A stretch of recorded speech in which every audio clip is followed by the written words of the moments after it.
Doctor कलाम साहब के कार्यक्षेत्र में हम बैठे हैं, जहाँ वो विकसित हुए, बड़े हुए, पढ़े लिखे। रामेश्वरम का क्षेत्र, उसमें भी धनुषकोटि पर। तो डॉक्टर कलाम साहब के बारे में अगर कहा जाए, और जैसा कि आम लोगों का मत है कि वो ऋषि आत्मा थे। ऋषियों का अपना एक स्तर, आत्मा का स्तर होता है।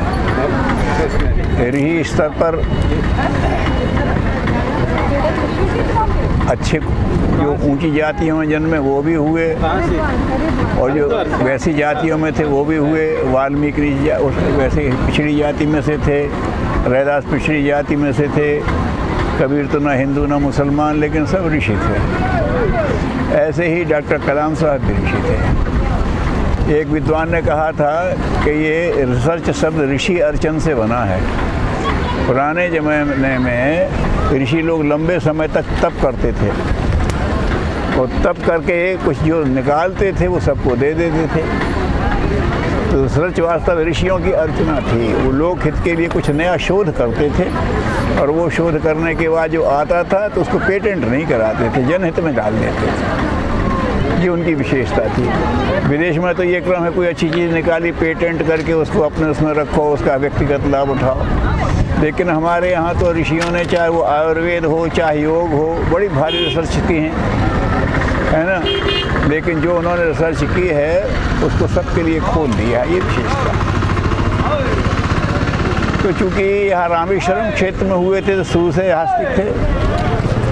अब ये भगवान देता है नमूने, चाहे वो हिंदू हैं कि मुसलमान, से भगवान के यहाँ कोई मतलब नहीं होता। उच्च आत्माएँ भेजी जाती हैं सभी वर्गों में, ये दिखाने के लिए कि भगवान के यहाँ वर्ग भेद नहीं है। तो वो आए थे और वास्तव में ऋषि आत्मा थे। उनके जीवन को अगर देख लिया जाए, और वह जब ऐसे आते हैं तो उनको वैसे मार्गदर्शक भी मिल जाते हैं। कलाम साहब ने स्वयं बताया कि उनके जो शिक्षक थे प्राइमरी के, वो ले जाते थे वहाँ रामेश्वरम में और दिखाते थे, वहाँ समुद्र दिखाते थे, राम की कथा सुनाते थे, और पक्षियों को उड़ते हुए दिखाते थे कि देखो ये कैसे उड़ते हैं। बोले वो जो हमें उनने दिखाया तो पक्षी कैसे संतुलन बनाता है, बोले से मेरे दिमाग में एरोनॉटिक्स का ख्याल आया कि मैं एरोनॉटिक इंजीनियर बन के ऐसे ही कुछ करूँगा। तो ये छोटी छोटी बातें हैं, लोगों से उनको ऐसे व्यक्ति भी मिलते हुए चले जाते हैं। जैसे शिक्षक कहें, राम को अगर कुछ बनाना था तो दुर्वासा जी मांग करके ले गए, वो अपने साथ काम कराते रहे, काम का तो बहाना था, उनको वो देना था, राम बनाना था। वशिष्ठ जी अपने यहाँ ले गए, उन्होंने उस ढंग से बना दिया। अत्रि ऋषि के यहाँ गए तो उन्होंने अपने ढंग से उन्हें ज्ञान दिया। सब लोग देते चले गए, तो ऐसे उन्हें भी मिलते चले गए। उनने अपने अच्छे शिक्षकों का वर्णन किया है। अंत में डॉक्टर साराभाई जैसे व्यक्ति मिल गए, उनको गुण था।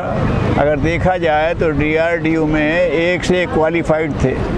उस क्वालिफाइड लोगों में इनका क्वालिफिकेशन बहुत कम था, लेकिन उन्हें व्यक्ति की पहचान थी, और वो इनको उठाते चले गए, ये अपनी पात्रता सिद्ध करते चले गए। तो मिसाइल मैन भी बने, राष्ट्रपति भी बने, भारत रत्न भी बने, लेकिन इसके बाद भी वो ऋषि रहे। उनका ज्ञान जितना परिपक्व था, उनका उल्लास भी उतना जबरदस्त था। देखो उनका फोटो एक सहज आनंदित स्थिति में दिखाई देती है, मस्त आदमी जिसको देख रहा है अपना। उनका तो हर एक, उनका जहाँ जितना वो अपने विषय में प्रवीण थे उतना ही उनका था, और वही जीवन उन्होंने जिया जिंदगी भर। एक से एक अच्छा करते गए, राष्ट्र को समर्पित करते चले गए। और वो स्वयं कहते, देखिए ऐसे लोगों का जो होता है तो वो जैसी चाहते हैं वैसा जीवन भी जीते हैं, जैसा चाहते हैं वैसा अंत भी होता है। जैसे लोग बाद में समाज ले लेते थे, तो उन्होंने कहा था कि सबसे अच्छी मृत्यु है, मेरे भी कभी आ सकती है, लेकिन सबसे अच्छी मृत्यु उसे कहूँगा कि कोई अपना मनपसंद काम करते करते ही शरीर छोड़ दे। और भगवान ने उन्हें वही स्थिति दी, वैज्ञानिकों को संबोधित करते करते, और वही उन्होंने शरीर छोड़ दिया। इससे बढ़िया ऋषित्व का क्या प्रमाण होगा। और उनके ऋषित्व का प्रमाण ये भी है कि वो राष्ट्रपति बने तो 2 सूटकेस लेके गए थे, बस उनके थोड़े से ज़रूरी कपड़े और बाकी किताबें, और वो 2 ही सूटकेस लेकर के बाहर आ गए थे। ऋषि की संपत्ति उसका ज्ञान होता है, उसकी अपनी विशेषताएं होती, उसको वो नहीं छोड़ता। और वो अपना, उनका ऋषि की सहजता लोगों को बड़ा अटपटा लगा। वैसे बिल्कुल सहज डॉक्टर राजेंद्र प्रसाद भी थे, उनसे भी सब लोग, लेकिन उनका ये था कि राष्ट्रपति भवन में तो वो जो थे, जो मित्र आते थे उनसे बिल्कुल सहजता से मिलते थे, और राष्ट्रपति होते हुए भी गांव चले जाते थे तो बुढ़ियाएँ उनसे अरे राजेंद्र आ गया है, तो उसे अपनी चिट्ठियाँ पढ़वाने पहुँच जाती थी, और वो भी जैसे उन्हीं के वही हैं ऐसे करते थे, तो ये सहजता होती है। लेकिन कलाम साहब ने तो वहाँ रहते हुए जैसे ही राष्ट्रपति हुए तो हर ऑफिस में जाके खड़े हो गए, राष्ट्रपति को ज़रूरत होती तो अपने उनको बुलाता है आदेश करना, अरे सर आ गए, अरे भाई हमारा अपना घर है, हमारा अपना, हम नहीं आएंगे देखने तो कौन आएगा, तो नहीं मैं आता रहूँगा। तो उनका ये जो एक था ऋषि का वो ढंग, उनने मुगल गार्डन को सबके लिए खुलवा दिया, अरे भाई इतना सुंदर बना है तो लोगों को आनंद लेने दो ना, और लोगों ने भी खुलवाया। तो उनका पूरा जीवन जिस तरह से ये रहा है, और उन्होंने जो पुस्तकें लिखी हैं और जो वो कहते थे, ये कहते थे कि आदमी को, मनुष्य को भगवान ने असाधारण बनाया है।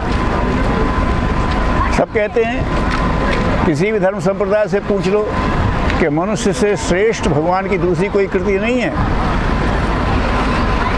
उसने भी कहा है, वशिष्ठ जी ने भी राम से कहा, राम तुम्हें एक रहस्य की बात बताता हूँ कि सृष्टि में मनुष्य से श्रेष्ठ कुछ नहीं है।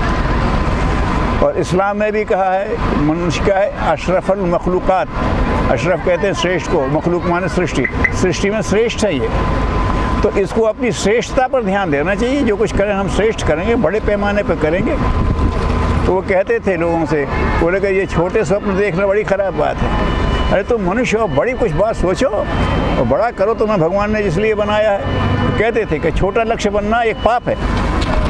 कलाम साहब का ही कहना, छोटे लक्ष्य बनाते हो, बड़े लक्ष्य बनाओ। और नौजवानों से कहते थे, बेटे तुम्हें सबको स्वप्न दृष्टा होना चाहिए, अच्छे अच्छे स्वप्न देखो, बढ़िया, आगे हम बहुत महान बनेंगे, और छोटा नहीं देखो, बड़ा देखो।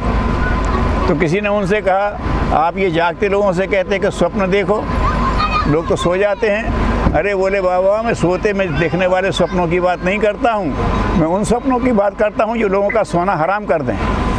अगर आपने कोई एक अच्छा स्वप्न देख लिया, एक अच्छा लक्ष्य बन गया, तो नींद नहीं आती, उसी को करता रहता है आदमी। वो सोने वाले स्वप्न की बात नहीं करता, मैं महानता की तरफ बढ़ने वाले स्वप्न की बात करता हूँ। तो मैं चाहता हूँ कि नौजवान ऐसे स्वप्न देखें, उसमें जाएं। और हर जगह उनका ये था, दूसरा उनका ये ऋषित्व का था, चाहे जितने बड़ी वैज्ञानिकों की कॉन्फ्रेंस में जाएं, चाहे जितने बड़े राजनीतिज्ञों की बैठक में जाएं, उन्हें मौका मिलता था तो बच्चों के बीच में जरूर जाते थे और प्रयास करके पहुंच जाते थे और बड़े सहज हो जाते थे। हमें बात है, उनका कोई देहरादून में कार्यक्रम था, उसमें नारायण दत्त तिवारी वहाँ सीएम थे और उनका कोई कार्यक्रम थी, तो हमारी कोई कार्यकर्ता, वो एजुकेशन डायरेक्टर थी, वो उस कार्यक्रम में गई और वहाँ से लौट के आई तो कलाम साहब का जो स्वरूप देखा तो वो भीतर से गदगद हो रही थी, ऊँग रही थी। हमसे कहने लगी, उपाध्याय जी हम काका कलाम को देख के आ रहे हैं। तो वो जो उल्लास था जैसे उन्हें छू लिया। तो कैसे? बोले जब वहाँ गए तो और नेहरू जी बच्चों से प्यार करते थे तो लोगों ने चाचा नेहरू कहते थे, यही बच्चों से करते थे।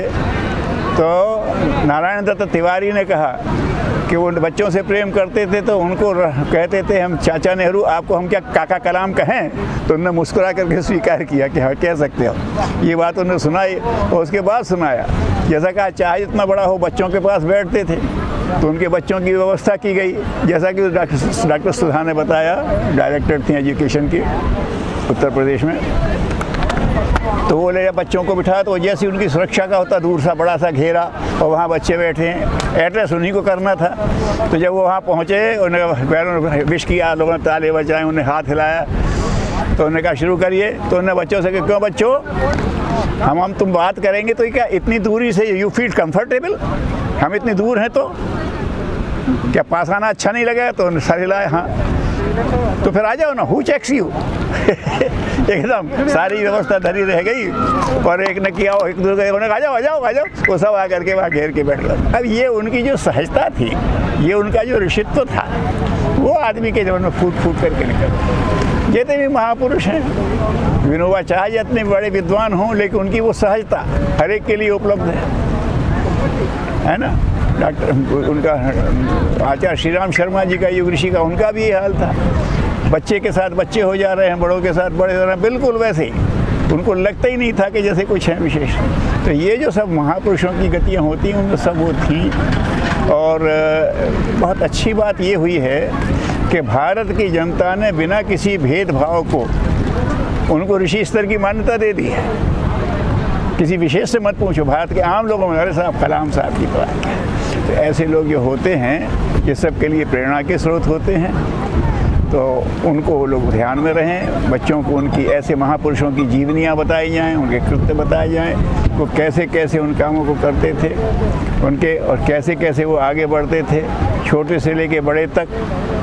लेकिन वो उनकी जो होती है अंदर की उमंग, जो अंदर की उनकी विशेषता होती है उल्लास फैलाने की, वो तो भरती रहती है, उनको दिखता है। ऐसे सभी महापुरुषों को, उनको कलाम जी के माध्यम से नमस्कार करता हूँ। और ऐसी आत्माएं आती रहें और भारत को और विश्व को अपने जीवंत जीवन से अनुदान देती रहें, ऐसी मंगल कामना।